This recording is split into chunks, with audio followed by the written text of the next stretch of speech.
7-day Botox is sometimes called a woman or maybe man's new best friend. It promises to reduce the signs of aging without the surgery. And while the lunchtime treatment can be painless, there are scary numbers to consider. About 16 million cosmetic procedures were performed last year, but not all of them were done by medical practitioners, putting patients in serious danger. Now, a new Botox bill aims to prevent medical assistants and estheticians and dental hygienists from performing certain procedures. Here with more, board-certified cosmetic and plastic surgeon, Dr. Stephen Davis. Hello. Hi, how you doing? You are fresh off a trip from the West Coast. I am.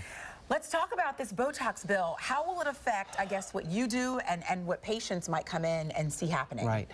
I'm super passionate about this thing because, you know, as a board-certified plastic surgeon, the #1 thing we're trying to do is to make sure that patients are safe with all these cosmetic-type procedures. Yes. And the bill is actually supposed to be looking at who should be allowed to use these products. And you got to remember, you know, everybody that's out there listening right now knows that they have a superpower or a thing that they've studied and they've trained and they learned how to do better than anybody else that they know.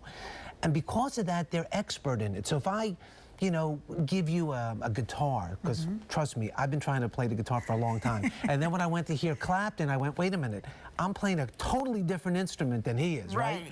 So Botox isn't just like a product that you can go buy in a store and figure you're going to get the same result that everybody else is going to get. So it has to be done. Behind that syringe is a trained professional that knows how to do this stuff.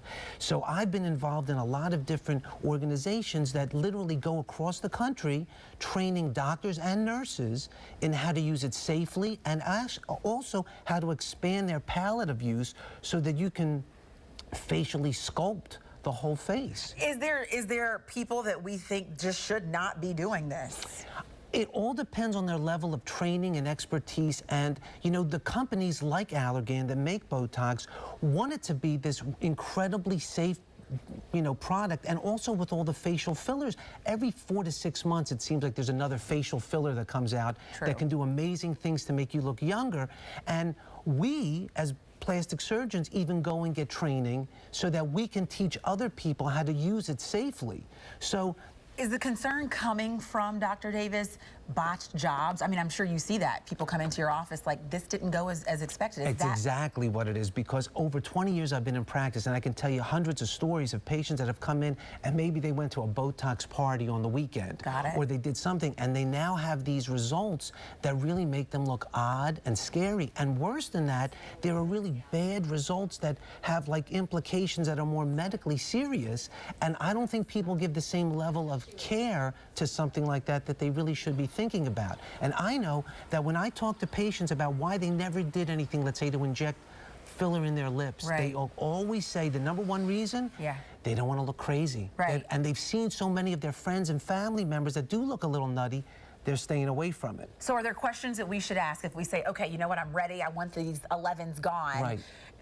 Just stick with the plastic surgeons for now? Is that kind of... You should stick with... You got to ask the questions like, what kind of training have you had to really learn how to use this thing? It's not that you could just have a license so that you could buy the product. Like, where have you trained? What have you done to make me understand that you know what you're doing with this stuff? Because everybody's a little different.